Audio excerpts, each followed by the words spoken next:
Hello, everybody. Right, I'd like to tell you a little bit about Equipmake. So we're a technology company, and we design and manufacture the key technologies for the automotive, for the electrification of the transport sector, and we put those together into systems. Currently got 63 people. We're based in Norfolk in the UK, and we are in production, generating revenue, and we've got a growing list of high quality companies, including Fortune 500 companies. And we're in a rapidly growing market. There's been a lot of talk about cooling down of the EV market, but I'd like to show you some data later which maybe contradicts that. We listed on AQUIS 3 years ago. We've got strong institutional backing from the London market, but we were also delighted 6 months ago to announce a strategic investment, a £5 million strategic investment from Caterpillar, which is going to further strengthen our business going forward. So I'm Ian Foley. I'm an engineer by training. I previously started a flywheel energy storage business 15 years ago. The flywheel was a carbon fiber composite electric motor. It was invested in by the Williams Formula One team. We won Le Mans 3 times with the Audi Works team, the Le Mans 24-hour race, commercialized it on buses and sold the business to GKN, which at the time was the biggest engineering company in the UK. So through that, I learned a huge amount about electric motors and power electronics, and I've applied that since to Equipmake. So Equipmake, we started developing motors and electronics about 10 years ago. And of course, as a startup with a new product, going to an OEM, a vehicle manufacturer, they were quite reluctant to specify our product. But what we found was, because this was the very early days of electrification, when we went to the end user, we found that they were more open. So we actually started developing complete systems in order to sell our own product. And that led to us winning a contract with First Group, which is the biggest bus operator in the UK, to repower buses. The fact that we had that capability led to a number of other contracts with large manufacturers that I'll talk to in a little while. And the thing that we're solving for those guys is, what you got to remember is we're at the end of a 100-year development of the diesel engine. In fact, it's Caterpillar's centenary year this year. So for some of our customers who are large companies, Fortune 500 companies, if they want to make a diesel product, you can go and buy a diesel engine from Cummins, buy an Allison transmission, buy a Dana axle, bolt them together, and they just work. Electrification is in its infancy, and there isn't a supplier to do that for them, and they don't have that capability internally. That's why they come to Equipmake. We can supply the whole system, and that market niche is a niche which is too small for the very large competition, and particularly from China. I'll talk to him for a little while, but big enough to take us from where we are today to 10 times our size in about a 5-year time frame. We also, in parallel, have a business developing the core technology. So we've got the systems business, but then we've got companies in areas such as aerospace who need something special. They can't buy an off-the-shelf product. There's a reason why they have a specific need, and they come to us and pay us for development. We retain all the IP. That's a condition of ours. So they pay for the development, we retain the IP, and then we sell that product back to them. We've got a growing list of those customers as well. But just talk a bit more about the opportunities. A lot of chatter at the moment, more than chatter. I saw since I was here, General Motors announcing a 1.5 billion write-down because of slowdown of electrification. But in reality, if you want to see the future, all you have to do is go to China. So China is so far ahead of Europe and the US. And it's not just me saying that. So Jim Farley, CEO of Ford, said last year that he had to visit China himself, and he came back and told his board that Ford was under existential threat from China. I had the same experience, so we changed our strategy slightly. So we've now got a Chinese supply chain for commodity product, and particularly batteries, that we combine with our own technology. But when we look at where the market's at, it's kind of interesting looking at some numbers. And on the top left there's a chart from ACEA, which is the European automotive body. And that's a chart of powertrains for automotive right now in Europe. If you add up hybrid electric, plug-in hybrid, and battery, it's currently 58% of the European market and growing at 20% a year. On the bottom is a chart of pure EV, and we're currently, if you can't read it, 2025 is slightly to the right of the middle, is reality.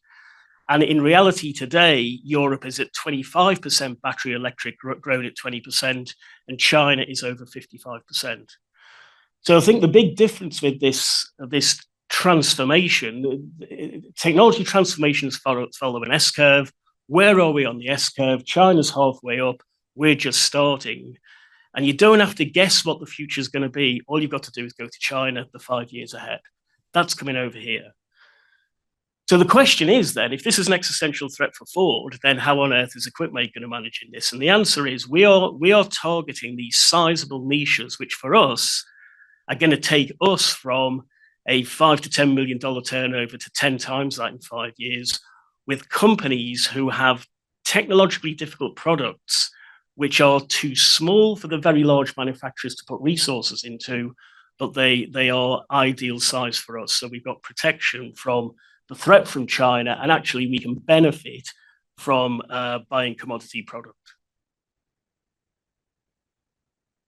So we've also developed a large IP. Like I say, our contract, we're not a contract manufacturer. When people come to us for bespoke product, they pay us the R&D cost, but we retain the IP. So we've built up a significant IP, mainly around motor and inverter, but also with some of the peripheral technologies as well.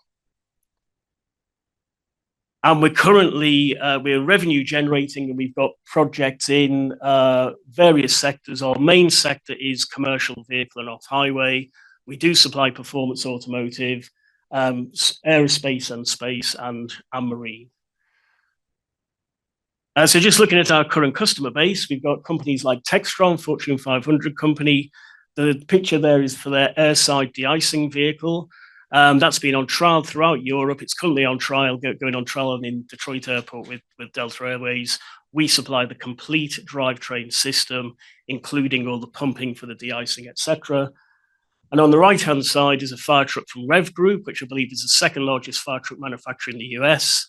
They've got the Vector hybrid fire truck, which is a complete Equipmake drivetrain. And I think the other important thing to point out with this, and it's particularly relevant with those two products, is the reason why this change is accelerating now and is inevitable is these products are now, on a total cost of ownership basis, cheaper and better than their diesel equivalents. So this transformation happening has got nothing to do with global warming, the environment, etc. It's to do with the fact these products are now better and cheaper. If you look at the fire truck, we get reports back, it's much better at hill climbing, it's quieter, but most importantly, over total cost of ownership basis, it's cheaper. And that's why we're seeing this we believe we're in this rapid scale up of on the S-curve of technology adoption. We also supply marine, and then one of our important large customers is Agrale. I'll talk about it in a little while. That's the system side. Then on the component side, we supply one of the fastest electric cars in the world. Rimac Automobile is over 50% owned by Porsche. We supply the front inverter. Core Power's a wave energy company. They need a special motor that's very low inertia, very high efficiency. They're paying us for development. We retain the IP, sell back to them. When they're in production in a few years' time, that'll be thousands of units. The other two projects I'll talk about in a bit more detail later. And off-highways are growing, has been growing for us this year. We were delighted in April this year to announce a $5 million strategic investment from Caterpillar. And the picture in the middle there is our motor and inverter on a Caterpillar motor at one of the largest defense shows in the UK, DESI, 2 months ago. And so defense offers another potential upside for us. It's relatively new development. At the same time as we announced the Caterpillar investment, we also announced our first development contract with JCB in the UK. So again, off-highway is a big opportunity. So we're now at a stage of development where we've been revenue generating for a number of years, but now that the larger contracts are starting to come in. So 2 months ago, we announced a 50 bus order from Agrale in Argentina. So Agrale are our typical target customer. Agrale's business at the moment, they're one of the biggest in South America. They make a diesel bus chassis. So they make a chassis and they'll buy a Cummins engine, an Allison transmission. And for electrification, they've come to Equipmake. We're their exclusive partner. We've been working with these guys for 6 years. We delivered a bus to them 2 years ago. That went very successfully. We've now signed production contract. And the great thing is we can supply them. They can build that chassis, supply it to the bus builder who supplies it into the city, and we are cost competitive with the Chinese bus. So we've basically got a model where we believe if we could be cost competitive in South America against the Chinese, then we've got pretty good opportunity elsewhere. And then Emergency One's another great customer for us. They're the largest fire truck manufacturer in the UK. They've got 80% of the UK market. We are supplying those guys with their electrification product. And for London Fire Brigade, we've developed a vehicle-to-vehicle charging system because London Fire Brigade needs to go fully battery electric by 2030. They need to be able to pump all day long. We've developed a system where they can connect multiple vehicles together to do that. And at the moment, we're partnered with the supplier that's got 80% of that market. So again, these are our core target markets where the volumes are going to grow to thousands. They're technologically quite difficult, and the very large companies, whether they be Western or Chinese, are focusing on very high volume where everything needs to be the same. So this is our core markets, and again, we're selling into these markets right now. We have the last 2 years been working with Perkins. Perkins are a subsidiary of Caterpillar, $2 billion, £2 billion turnover, manufacturer of diesel engines for the non-vehicle off-highway sector. We're their chosen partner for hybrid, for motor inverter. That project's been going on 2 years. It's under development. We expect that to be going into production shortly.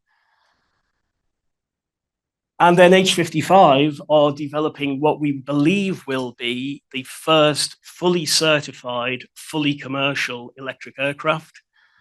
That's with Bristol, which is the aircraft manufacturer. So H55, the systems manufacturer, they needed a bespoke motor, which is going to be fully EASA certified. That motor will be certified next year. And H55 themselves announced, following a US tour with that aircraft, that they were confident they had the first 100 orders booked. To put that into context, the global market for light aircraft like this is only 1,600 a year. So that's really significant. So again, they're paying us for development. We retain the IP. We sell the motor back to them. And we are designed into their product. So we're already supporting a global customer base. We are 63 people. We're not huge, but we're managing with modern technology to support, for example, in Australia, we're supplying motors and inverters for rocket fuel pumps for a satellite launching vehicle. We've got our buses in South America. We've got fire trucks in North America and projects all throughout Europe. So where we are currently, our year end is May. We'll be publishing our results next month, but we made an announcement to the market last month that revenue for last year is around 4.4 million, 10 million in growing order book, and we've got enough cash in the bank to keep us going for the foreseeable future, and that order book is growing significantly. Yeah, so in summary, we've got product which has been proven in the market. We've got validation of our technology from the Caterpillar investment. We're generating revenue. We see that growing significantly in the next few years because, as I say, we believe that the market now is entering maturity, and we believe we've carved out a niche in the market that gives us significant size for us to grow easily 10 times from where we are, but it's quite protected from competition. Thank you very much. Yes, I was in the transportation business for many years, and electric with heavy payloads, especially with planes and things. How are you going to be able to deal with heavier payloads, heavier passengers as the company grows and has a need to get bigger with planes and things like that? So I think one thing with electrification is that the there has to be a lot more focus on the specific use case in the design, because compared to something like a diesel engine, there isn't the overhead there. So if you look at the training aircraft one, that's really interesting because there's a lot of excitement at the moment around eVTOL, but that's very, very unproven. Our partners found a niche application for training aircraft, and that aircraft is designed to be able to do 1 hour's training with 1 hour charge in between. So it can meet the specific requirements of the training cycle, and that's its specific use case. So I think that with all of our projects, and this is something that the industry's had to take time to get used to, is because with diesel, it's such a fantastic technology that one size fits all. People haven't had to be so focused on the exact use case. So they're all designed around a specific use case. So I don't know if that answers the question or not. The 10 million in order book, is that a manufacturing book, or is that R&D dollars to design the product? Right. So it's a combination. So our biggest single order was the 5.4 million pound Agrale order. But for example, when I talk about the wave energy company or the aerospace one, those contracts are a combination of product and R&D. So it's a total of all of those. Thanks, Ian. First question, just on volume. What's the strategy for, as you ramp up volumes, growing the business? Yeah, so I think at the moment we are geared up to produce low thousands. As we grow, we see that being a licensing model. I mean, one thing I didn't mention here actually is we already have a licensing agreement with a company called Sonacomstar in India. Sonacomstar manufacture 2 million starter motors and alternators a year. They want to get into the traction business for buses, and they've licensed our design just for India. So once it gets more than about 4, 5, 6,000, then we'll be looking to license or partner. How do you think about your larger competitors? Can they overtake you? Are you a target at some point for M&A, or how should we think about the landscape? So I can't predict the future. I mean, we're focusing on our business case, but I think we've got I think the fact that we've attracted a number of very large US customers to the UK means that I think that our combination of offering is if not unique, we have very few competitors. So I think that because we are targeting areas which are technically very challenging, these are things which larger competitors need to, by the nature of their organizations, it costs them too much money to address those markets. So that's one, and also they can't move quickly enough. So I think we clearly we've got competitors, and we would welcome more competition because, like I said, I think the market's growing very rapidly. But I think if we look at a reasonable time frame for an investor, say a 5-year time frame, then we can see, even from our current customer base, when those orders start coming in. Like I say, Agrale makes 5,000 chassis a year. We've got an order for 50. We've got Textron Rev Group makes 2,000 fire trucks a year. How many are going to be hybrid? I don't know the exact number, but we are getting repeat orders. I'll give the audience another chance here before I go to the last question. All right, you said you can't see into the future, but the next question is, where are you going to be in the next 5 to 10 years?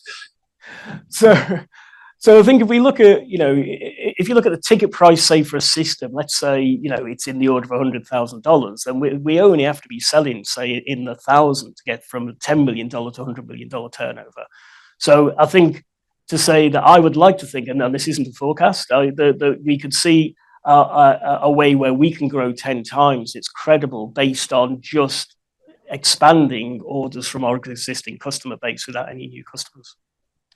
Great. I think with that, we're going to wrap it up, Ian. We have a coffee break here, restarting at 10:45. So we'll see you back here. Thanks. Thank you.